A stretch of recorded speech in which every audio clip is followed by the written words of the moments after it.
Dahil sa kabiguan, magmula nang niloko ako ng lalaking pinakamamahal ko, wala sa sariling pumayag ako sa kagustuhan ng mga magulang kong ipagkasundong magpakasal sa isang lalaking hindi ko naman gusto. At dahil nga sa kasunduang yon, ay doon ko mararanasan ang isang pangyayaring hindi ko inaasahan. Mapagpalang araw, Sir Sat, at sa lahat ng nakikinig sa channel mo. Tawagin niyo na lamang po ako sa pangalang Analu, tubong Zamboanga del Norte. Nangyari ang mga karanasan kong ito taong 1989. Matapos mamanhikan at inihahanda na lamang ang kasal naming dalawa ng lalaking ipinagkasundo sa akin, natawagin na lamang natin sa pangalang Ruben.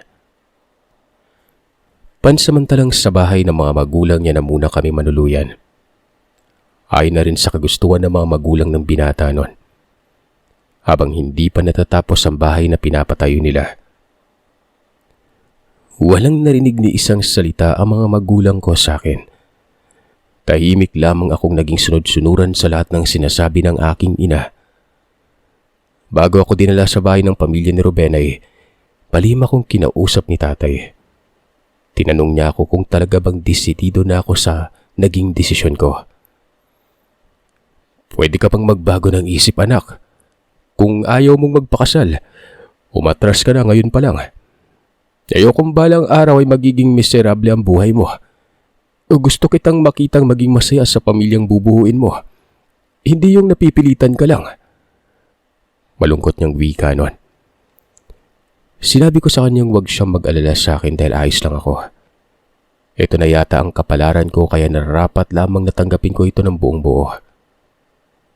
Magsasalita pa sana ang aking ama pero huminga ako ng malalim at tinarap ito.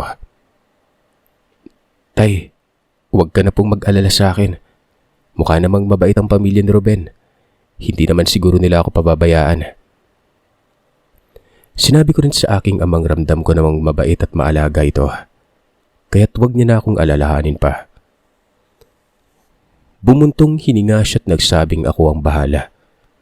Pero kung sakali mang magkakaroon ako ng problema o may ginawang hindi maganda ang pamilya sa akin ni Ruben noon, huwag akong mag-atubiling umuwi sa bahay namin at magsumbong sa kanya. Siya raw ang bahalang humarap sa pamilya ng lalaking papakasalan ko. Pasensya ka na, anak ha.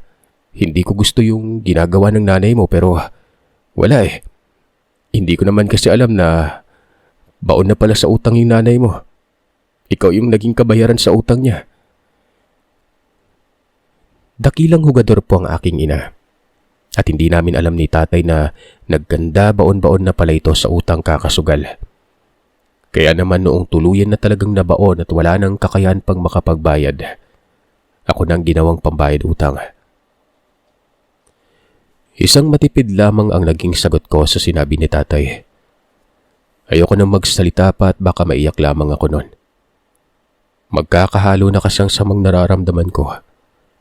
Una ay yung panlolokong ginawa ng kasintahan ko. Tapos ngayon ipinambayad ako ni nanay sa perang inutang niyang napunta lang naman lahat sa pagsusugal. Ni Singkong Duling ay wala kaming nahita sa perang yon. Kaya hindi talaga masukat-sukat ang galit na nararamdaman ko sa aking ina't talagang bahala na si Bathala kung kailan mawawala ang galit na nararamdaman ko kay nanay. Sa pagdaan ng mga oras ay bumiyahe na kaming dalawa ni Ruben papunta sa baryo kung saan siya naninirahan. Pagdating namin sa bahay ng pamilya niya, grabe ang kabang nararamdaman ko. Bukod sa kaba ay may kakaiba din akong napapansin dun sa pamilyang yon. Sa bungad pa lamang ng bahay ay kakaiba na ang katahimikang napansin ko. Hindi ko maipaliwanag kung anong klase yon. Basta kinikilabutan ako at hindi ko kayang ipaliwanag. Pagpasok namin sa loob ng bahay ay bumungad sa akin ang kakaibang amoy. Yun bang parang may nabubulok na lamang nagnanaknak na? O kaya naman amoy ihi ng matandang matagal nang nakababad sa arenola. Ganun kabaho ang amoy na nalalanghap ko noon. Pasimpleng inilibot ko ang paningin ko sa buong paligid at hindi nagpahalata. Ayoko kasing masabihang maarte o kaya na may sasabihing kakarating ko lang ay ipinapakita ko na kaagad ang ugali kong pagkaosesera. Sa malambing na boses ay tinanong ako ni Ruben kung ayos lamang ba umano ako noon. Hinawakan niya pa ang siko ko dahilan para mapatingin ako sa kanya at marahang tumango. Napakaganda mong bata. Hindi ako magtataka kung bakit ganun na lamang ang pagkahumaling ng anak ko sa'yo. Tingnan mo nga't parang dinaig mo pa ang anak mayaman. Magiliw na wika ng ina ni Ruben. Nilapitan ako't niyakap sandali. Hindi ko alam kung ano ang isasagot ko sa matanda. Yun pa lamang kasi ang unang pagkakataong makaharap ko siya. Dahil hindi naman siya nakasama nung namanhikan si Ruben sa bahay. Ang sabi, nasa Maynila daw ito ng araw na yon. Kaya hindi ito ang humarap sa mga magulang ko, kundi tanging ang ama lamang ni Ruben. Para naman hindi ako maging kabastos-bastos sa harapan ng pamilya ni Ruben, ay kiming nagpasalamat na lamang ako sa ale at pabalik itong pinuri. O siya anak, ano bang tinayo-tayo mo dyan? Ituro mo na kay Analu ang kwarto ninyong dalawat para makapagpahinga na muna kayo habang naghahanda ng makakain. Tatawagin na lamang namin kayong dalawa kapag naihanda na sa pagkainan yung mga niluto ni Manang Biseng. Utos ng ginang nun. Tumango ang binata at inaya na nga akong pumunta sa silid pahingahan. Kinakabahan man ay sumunod na lamang ako sa binata nun. Dahil wala din naman akong pagpipilian pa. Habang naglalakad kami papunta sa silid tulugan, may napansin akong matandang lalaking nakasilip sa kwartong madadaanan namin. Napansin kong kakaiba kung tumitig ang matanda. Pailalim yon at halos mapuno na ng katarata ang mata niya. Payat na rin ang pangangatawan na animoy butot balat na lamang at humpak ang pisngi nun. Wala ding tigil sa pagtulo ang laway na umabot na sa dibdib. Purong puti na ang buhok niya. Sa hindi mawaring dahilan ay mas lalo pa akong kinabahan nang magtama ang paningin naming dalawa. Kaya naman nagmamadali na akong maglakad makalayo lamang sa pintuan, kung saan nakasilip ang matandang yon. Habang papalapit nga kami ay nakalanghap ako ng malansang amoy at alam kong nanggagaling yon sa loob ng kwarto ng matandang ito. Lolo Goryo, pumasok na po kayo sa silid ninyo. May bisita ako kaya wag po muna kayong makulit at umayos kayo. Utos ni Ruben na makalapit na kami sa matanda nun. Ibig sabihin, lolo niya ang matanda. Pero bakit nakakatakot kung makatingin? Magmamano na sana ako sa matanda bilang pagbibigay galang. Nang sa walang ano-ano ay mabilis na hinawakan ni Ruben ang kamay ko. Inilayo sa matanda. Gulat na tumingin ako sa lalaki. Dahil sa bakit inilayo niya bigla ang kamay ko sa matanda gayong magmamano lang naman ako. Itatanong ko pa sana sa kanya kung bakit ayaw niyang magmano ako sa lolo niya. Pero hindi na yun natuloy pa dahil sa marahan niya na akong hinila palayo sa matanda. At nagwikang pumunta na kami sa silid namin para makapagpahinga na muna habang naghahanda pa ng pagkain ang kanyang ina at kasambahay sa kusina. Napapailing na lamang akong sumunod sa kanya't noong isang beses pang nilingon ko ang matanda. Nakita kong nakangisi na ito ng nakakatakot. Mabilis na inalis ko ang tingin dito at nagtuloy-tuloy na lamang sa paglalakad. Pagdating sa kwarto ay hindi ko na napigilan ang sariling magtanong kay Ruben kung bakit pinigilan niya akong magmano sa abuelo niya. Nakakawalang respeto ang ginawa niya. Kumbaga, ano na lamang ang iisipin ng lolo niya tungkol sa akin nun. Mamaya niyan, may masabi pa yung hindi maganda. Gaya na lamang ng masama ang ugali ko. Hindi man lamang ako nagbigay galang sa kanya. Kahit magmano lang. Isa pa, bakit hindi niya ako ipinakilala doon sa matanda. Malalim ang hiningang pinakawalan ni Ruben bago nagsalita nun. Saka mo na lang kausapin si Lolo. Maiksing sagot niya at hindi makatingin sa akin ng diretsyo. Tsaka pagod ka na sa haba ng ibinyahe natin. Mas mainam lang magpahinga ka na lang muna dito sa kwarto at lalabas lang ako saglit. Sinundan ko na lamang siya ng tingin nung maglakad na siya palabas ng kwarto. Hindi na ako nagsalita pat hinayaan na lamang siya sa kung ano man ang gusto niya. Kahit na hindi maganda ang nararamdaman ko sa bahay ng lalaking ipinagkasundo sa akin ay pilit ko na lamang yung binaliwala. Sa isip-isip ko, bahala na.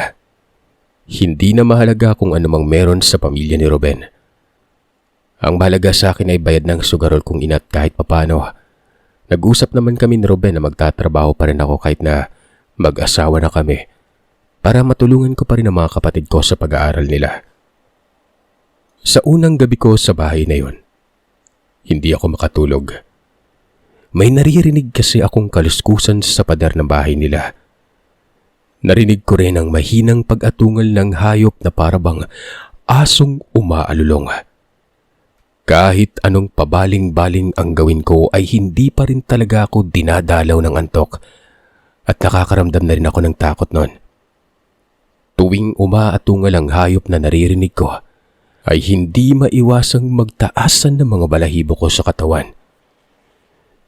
Ginising ko si Ruben at sinabi sa kanya ang bagay na napapansin at narinig ko. Sinabi niya namang baka hayop lamang ang naririnig ko. Kaya matulog na umano ako at huwag nang pansinin ang mga naririnig sa labas nun. Sige na, matulog ka na. May lakad pa tayo bukas ng umaga. Bumalik na ako sa pagkakahiga at ipinikit na lamang ang mga mata at pinilit na makatulog. Pero kahit anong gawin ko mga kagiliw, hindi talaga ako dinadalaw ng antok.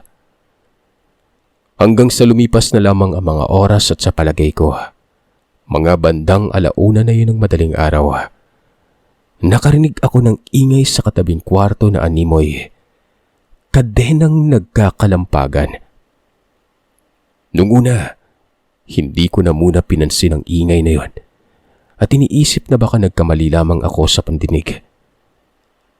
Pero dumaan pa ang ilang minuto ay tila ba nagwawala na ang kung anumang hayop ang walang tigil sa pag-angil sa labas.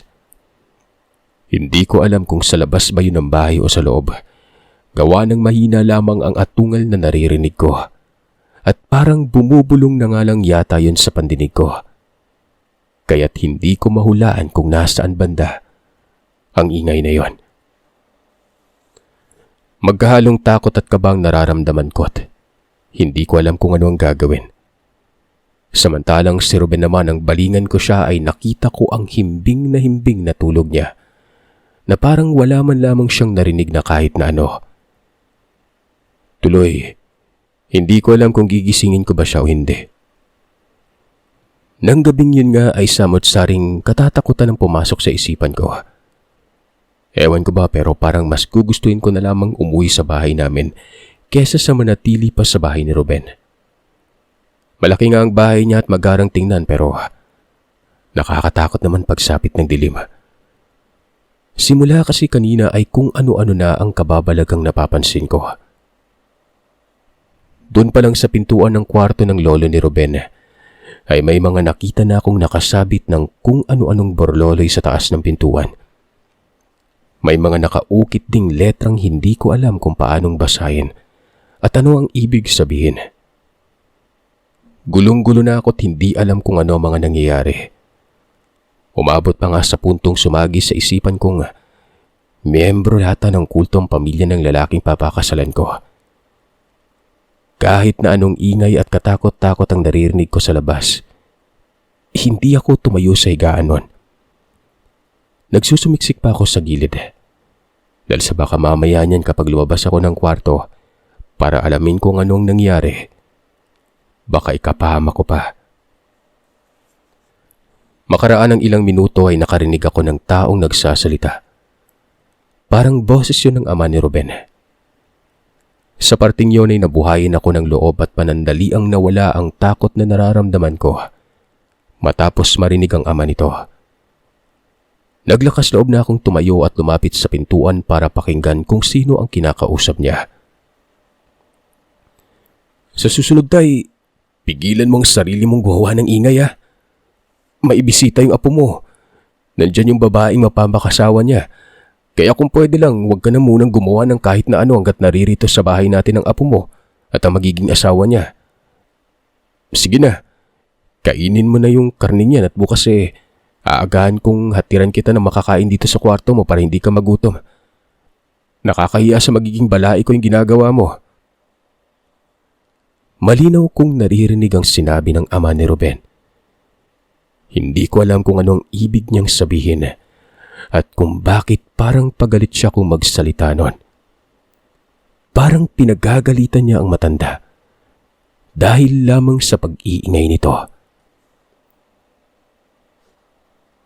Siyempre takang-taka ako nun, Sir Seth. Dahil kung nag-iingay nga ang matanda, bakit wala man lang akong narinig na ingay kanina maliban sa mga umaatungal na hayop? Hindi ko narinig na nag-iingay ang lolo ni Ruben. Kaya nakapagtataka kung anong pinagsasasabi ng ama niya. Mas malapit kasing silid ni Ruben sa kwarto ng lolo niya kesa doon sa kwarto ng mga magulang niya. Kaya naman, dapat ay ako ang unang makakarinig kung sakali mang mag-iingay ito. Pero wala Ni isang salita ay wala akong narinig nun.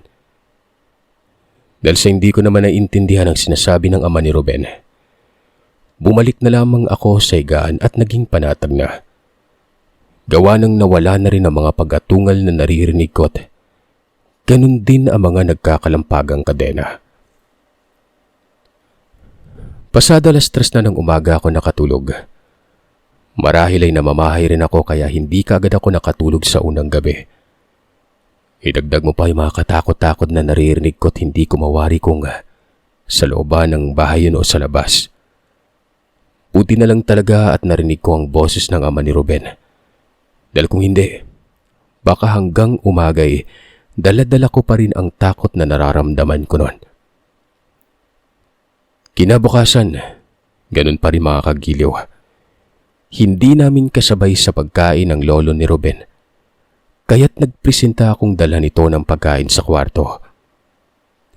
Pero nang malaman yun ni Ruben ay mariin niya akong binili ng huwag lumapit sa abuela niya at huwag na huwag akong susubukang makipag-usap dito. O kaya naman ay tangkaing pumasok sa loob nito.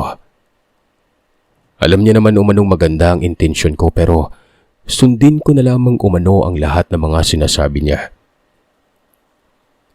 Hindi ko siya inimikan at hindi na rin ako nagtanong pa kung bakit ang dami niyang ipinagbawal sa akin. Naisip ko ring bahay nila yon at nakikituloy lamang ako kaya nararapat lang na sundin ko ang mga bilin niya. Kinahapunan ng araw na yon, habang nakaupo lamang ako sa labas ng bahay, pinagmamasdan ko ang bintana ng kwarto ni Lolo Gorio. Pakiramdam ko kasi ay may mga mata ang nagmamasid mula sa kwarto ng matanda. Iba tuwing napapadaan din ako sa silid nito para bang may kung anong humahatak sa aking tingnan yung silid noon. Sinong tinitingnan mo dyan? Tanong sa akin ni Ruben na siyang ikinaigtad ko ka naman. Humingi siya ng pasensya dahil sa nagulat niya umano ako. Umupo ito sa tabi ko at inabot ang meriendang ginawa ng kanyang ina. Ruben, yung lolo mo bakit parang napapansin kong hindi yata siya lumalabas ng kwarto niya? Di ba wala naman siyang sakit? Tanong ko. Hindi siya sumagot. Sa halip ay malungkot ang mga matang tiningnan niya ang kwarto ng abuelo niya. Sinabi ko na lamang na huwag niyang sagutin ang tanong ko at iniba na lamang ang usapan noon. Pinag-usapan na lamang namin ang tungkol sa gaganaping kasal at pati na rin sa bahay na ipinapagawa niya. Naramdaman ko kasing umiiwas siyang pag-usapan ng tungkol sa kanyang lolo. Kahit nga ang ipakiusap sa akin o ipakilala ako sa lolo niya ay hindi niya yun ginagawa. Kinagabihan mga bandang 11:00 na yun nang makaramdam ako ng pagkaihi. Marahan akong bumangon sa higaan at naglakad ng papunta sa pintuan. Dahan-dahan kong pinihit ang seradora nang sa ganon ay hindi magising si Ruben at hindi ko maistorbo ang pagtulog niya.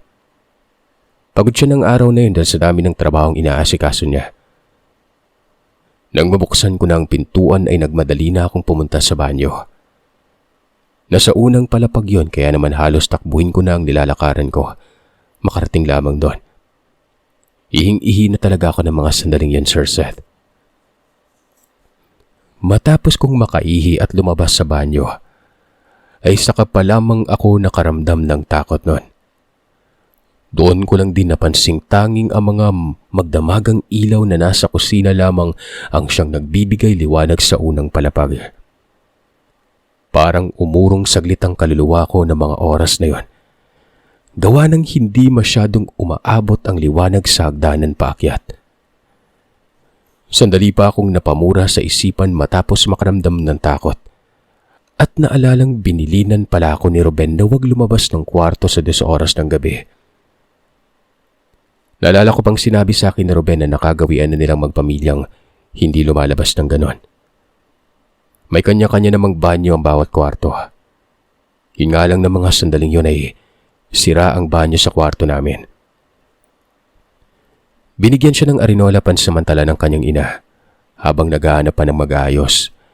Nang sa ganon ay doon ako umihi kung sakali mang naiihi ako sa kalagitnaan ng gabi.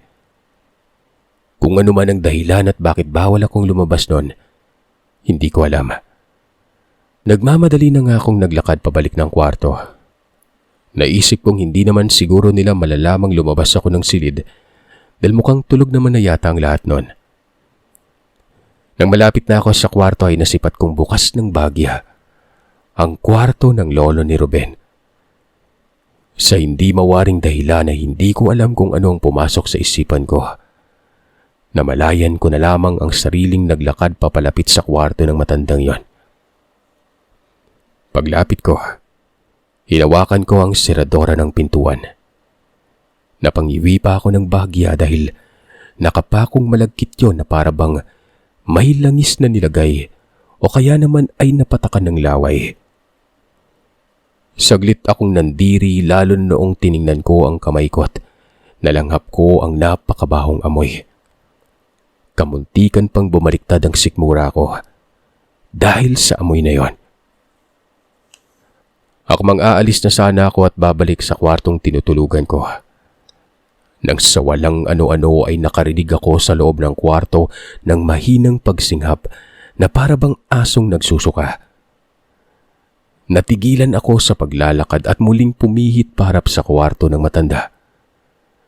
Namuo ang kuryosidad sa isipan ko kung ano ang narinig kong ingay sa loob ng kwarto na yon. Kaya naman marahan kong itinulak ng bahagya ang pintuan at sinilip ang loob. Saglit na sinanay ko ang aking paningin sa may kadilimang kwarto. Napakahinang ilaw lang kasi ang nakita kong nagsisilbing liwanag sa silid ng matandang yon. Numasanay na mga mata ko.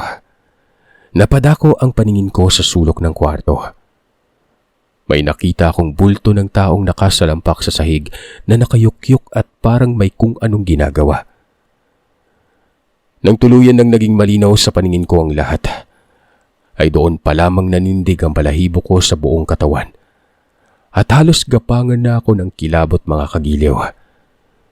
Kitang-kita ko ang lolo ni Ruben na nakasalampak sa sahig at may nilalantakang bangkay ng hayop na hindi ko masasabing kung anong klaseng bangkay yon. Rinig na rinig ko ang bawat pagnguya ng matanda na tila ba sarap na sarap ito. Halos bumaliktad na ang sikpura ko habang pinagmamasdan ng matandang walang tigil sa paglantak ng karne. Kulang na lang, ipanligo na nito ang likidong pula. Dahil sa nakita kong halos mapuno na ng dugo ang kanyang mukha. Mabuti na lang at abala ang matanda sa ginagawa, kaya't hindi niya nararamdaman ang presensya ko noon. Napaisip na lamang ako. Hindi kaya aswang ang lolo ni Ruben? na sa kwarto niya nang gagaling ang mga ingay na naririnig ko nakaraan. Dahil sa pagkakaalam ko, tanging aswang lamang naman ang siyang gumagawa ng ganon. Kung isa kang normal na tao ay hindi ka gagawa ng ganong klaseng bagay. Kaya't batid kong isang aswang ang abuelo ng taong papakasalan ko. Hindi ko lubos sa kalaing makasaksi ako ng ganong pangyari. Halos may estatwa na ako sa kinatatayuan. Dahil sa bigla na lamang nanigas sa mga tuhod ko at natatakot akong gumalaw sa labis-labis na takot na nararamdaman nun. Maya-maya pa, ramdam ko na ang pangangatog ng katawan ko at sunod-sunod ng kumabog ang dibdib ko. Pakiramdam ko, anumang sandali ay babaliktad na talagang sikmura ko at hindi ko na yun mapipigilan pa. Ilang sandali pa ay napasingap na lamang ako. Nang biglang may malapad na kamay ang tumakip sa bibig ko at mabilis na akong hinatak palayo sa pintuan ng kwarto. Nagpupumiglas ako at pilit na nagsisisigaw sa pag-aakalang aswang din ang humahatak sa akin nun. Pero nabosesan ko si Ruben nun. Mabilis niya na akong hinatak papasok sa kanyang silid. Pagkatapos ay sinenyas ang huwag maingay. Agarang inabutan niya ako ng maiinom at inutusang uminom na ako. Nang sa ganoon ay maibsan na umano ang takot na nararamdaman ko. Dali-dali kong kinuha ang basong inabot niyang walang sali-salitang tinungga ko ang laman nun. Nang medyo kumalma na ako ay mahinahon niya akong tinanong kung ano ang ginagawa ko sa kwarto ng abuelo niya. Kahit na natatakot ay ipinaliwanag ko sa kanya ang lahat. Sinabi ko sa kanyang naiihi ako kanina kaya lumabas ako ng kwarto. Pero noong pabalik na ako ay nakita kong bukas ang pintuan ng silid ng abuelo niya at may naririnig akong kakaiba. Kita ko ang pag-aalala at takot na nararamdaman ni Ruben. Hindi ko alam kung kanino siya nag-aalala. Sa akin ba o sa abuelo niyang nalaman kong may pagkakanibal? Tahasan ko siyang tinanong kung mga aswang ba sila o may lahi ba silang aswang. Huwag siyang magsinungaling sa akin at baka magbago ang isip ko't umurong na sa kasal naming dalawa. Sinabi ko sa kanyang yung pinakaayaw ko ay ang taong sinungaling. Kaya aminin niya na ang katotohanan. Hindi na siya pwedeng magmaang-maangan sa akin nun. Dahil tanging aswang lamang ang kumakain ng hilaw na karne. At kitang-kita ko ang lolo niyang ganun ang ginagawa. Seryosong tiningnan ako ni Ruben bago nagsalita. Tama ang sinabi ko. Aswang ang lolo niya. Pero wala sa lahi nila ang pagiging aswang. Kaya lang naman naging aswang ang lolo niya. Yun ay dahil sa nayanggaw ito noong minsang sumama sa kaibigan nitong nagpunta sa isang handaan. Ilang beses na nilang inilapit sa manggagamot ang kanyang lolo. Kaya nga lang ay matindi daw ang kapit ng yanggaw sa katawan niya. Kaya naman kahit na anong gawing panggagamot dito ng mga albularyo at manggagamot, ay hindi nila napapagaling ang abuelo niya. Hanggang ngayon, naghahanap pa rin kami ng magaling na albularyo para gamutin si lolo. Yung nakita mong kinakain niya, talagang hayop yun na tatay. Binibigyan na ng hilaw na karne si lolo. Nagwawala yun at parang nababaliw kapag hindi nakakakain ng hilaw. Paliwanag niya. Natatakot daw siya baka oras na malaman kong totoo. Iiwanan ko siya at hindi ko na itutuloy pang kasal naming dalawa. Pinapakinggan ko lang mga sinabi ni Ruben at hindi ako makapagsalita. Hindi ko lubos sa kalaing pati pala mapeperang tao ay nagkakaproblema din. Akala ko kaming mahihirap lang ang dinadapuan ng mga problema. Kinaumagahan ay sinabi ni Ruben sa kanya mga magulang ang tungkol sa nalaman ko. Nahihiya namang humingi ng paumanhin ng mga magulang niya. At sinabing hindi naman basta-basta makakapanakit ang lolo ng lalaking mapapangasawa ko. Nakakadena umano yon. Abot lamang hanggang pintuan ang kadena ng matanda at kahit anong gawin ito, ay hinding-hindi ito makakalabas ng bahay nila. Ang lolo na rin ni Ruben ang nag-utos na ikadena ito at huwag palalabasin ng bahay o ng kwarto. Dahil baka mamaya ay makasakit ito ng tao Oras na mawawala na naman ito sa wisyo. Isa pa ay may mga pangontrang nilagay sa pintuan ng albularyong tumingin sa lolo ni Ruben para hindi ito agad-agad makakalabas ng kwarto nun. Kumbaga, makakalabas lamang ito oras na masira ang selyong orasyong inilagay ng albularyo sa pintuan ng kwarto nito. Iya, sana hindi magbago ang desisyon mong pakasalan yung anak namin. Alam mo kasi itong si Ruben, iba ko magmahal. Ibubuhos niya lahat ng pagmamahal sa babaeng tinitibok ng puso niya. Kaya natatakot kaming baka mangyari uli yung nangyari sa kanya noon. Doon ko nalaman, nakamuntik-muntikan ng magpakamatay si Ruben noon. Dahil nalaman nitong nagloko ang kasintahan. At ang mas malala pa'y harap-harapan yung naglokot kalaunan ay iniwan si Ruben. Noon nga makita umano ako ng anak niya at nalaman nitong ako ang gagawing pambayad ng aking ina. Kinumbinsi sila ni Ruben na pumayag na sa gusto ng aking ina dahil nga sa pakiusap ni Ruben. Kaya't napapayag na rin sila mag-asawa. Sinisigurado ko sa iyong walang mangyayaring masama sa iyo hanggat naririto ka sa pamamahay namin. Hindi na nanakit ang lolo ni Ruben. Lahat ng mga kailangan ninyong dalawa ng anak namin ay ibibigay namin. Nag-iisang anak lamang namin si Ruben kaya't masaya kami kapag nakikita naming masaya ang anak namin. Natameme ako sa sinabi ng mga magulang niya. Hindi ko naman talaga mahal ang anak nila. Diba? Kaya lang ako magpapakasal dahil sa utang. Hindi ko alam kung ano ang dapat kong gawin. Lumipas sa mga gabing patuloy ko pa rin naririnig ang ingay sa silid ng abuelo. May mga gabing dumadangoy-ngoy ito at sinasabi nitong gusto na nitong mamatay kaysa mahirapan. Pero kapag araw naman ay tahimik ang loob ng kwarto at maghapon itong tulog nun. Sa pagdaan pa nga ng mga araw dahil sa hindi ko na makayanan pa, nagsuwestyon ako kay Ruben na lumipat kami ng bahay. Dahil kahit anong pilit kong ikalma ang sarili at huwag isiping nasa iisang bahay lamang namin ang lolo niya, hindi talaga ako mapalagay. Pumayag naman siya at agad-agad kang naghanap na muna kami ng marentahan habang inaayos pa ang bahay na titirahan namin.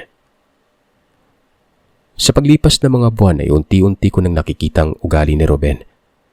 Mabait, pasensyoso, mapagmahal. Kaya naman hindi naglaon ay tuluyan nang nahulog ang loob ko sa kanya at napamahal na rin ako. Tungkol naman sa lolo niya, nabalitaan na lamang naming mag-asawang nakalabas yun ng bahay. At sa kamalas-malasan ay nataga ng isang taong may alam sa mga pangontra sa aswang. Nakaligtas naman umano ang lolo niya sa kamay ng taong tumaga pero 1 linggo lang ang nakalipas ay namatay ito dahil sa hindi nito napagaling ang sugat na natamo. Hanggang sa binawian na nga ito ng buhay. Pero bago pa man ito bawian ay pinatingnan muna nila ito sa manggagamot. At ang manggagamot na rin umano ang siyang kumuha sa kulay itim na insektong lumabas sa bibig ng abuelo na Ruben bago yun binawian ng buhay. Simula nang mawala na sa bahay ang abuelo, nawala ng kakaibang presensyang bumabalot sa loob ng pamamahay ng mga magulang niya. Nawala na rin ang takot na nararamdaman ko at nakakapunta na ako sa bahay nila nang hindi nag-aalala.